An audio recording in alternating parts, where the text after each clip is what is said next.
two things which precipitated the immigration of Japanese people from Japan. One is that there was a depression in Japan, so they were looking for work. And then the other thing is that there was a Chinatown in San Jose. It's Fairmont Hotel is located now on Market Street.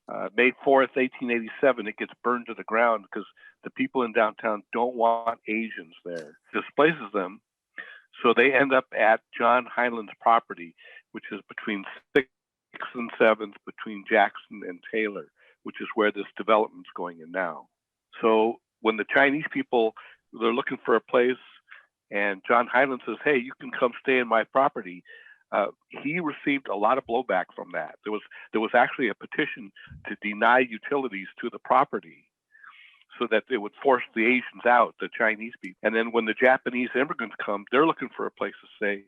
So thanks to the graciousness of John Heinlein and the Chinese people, they can say, you can come coexist with us.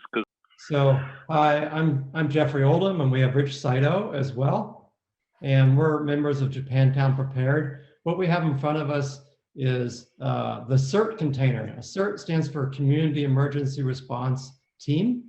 We are the San Jose Japantown Community Emergency Response Team members. This is just an ordinary shipping container. It's a 40-foot long, about 8 foot wide. You might see it on the back of an 18-wheeler.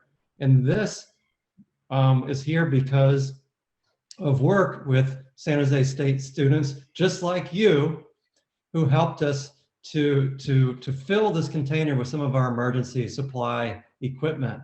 It also illustrates that as we work with helping this community out, the community is helping us out, because in the background, beyond the basketball hoop, we see part of the UI Kai Senior Center complex. They graciously let us put this container on their land. So inside this container, we have some of our emergency supplies. So we have some backpacks and reflective vests, and we have some emergency water. We have a generator. All these supplies were donated graciously by quite a few different donors.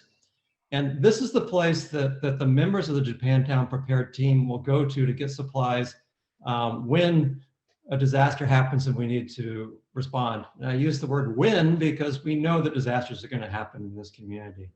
This container is not meant to serve people of the community. It's meant to serve people who are members of Japantown Prepared. These are our emergency supplies. Rich, what do you have to say about this? Just going on what you said about the support of the community and UI Kai in particular, like you said, the other side of the basketball court is the former Boys and Girls Club. And so the UI Kai Senior Center bought it, and it's now their activity center. The white canopy and the green canopy is where they roll newspapers, and they accept the newspapers as a fundraiser for the UI Kai Senior Center. So if we pan around to the right, we're going to be looking at the back of the store,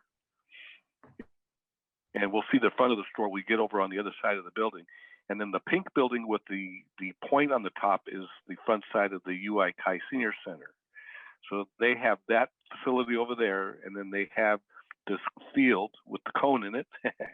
And then they have the Akiyama Wellness Center, which is where our container is. We'll talk a little bit later about who the UI Kai serves when we have a better, closer photo of that. This is one of the few grassy areas in Japantown. This is fenced off. This is not public land. This is privately owned land. I actually don't know who owns this land. Rich might know. But there is a dearth of public open space in the community. Most of the open space in the community is sidewalks or slightly enlarged areas. But there will be a 3/4 acre park that is being built in the corporation yard, which you'll have other photos of as well.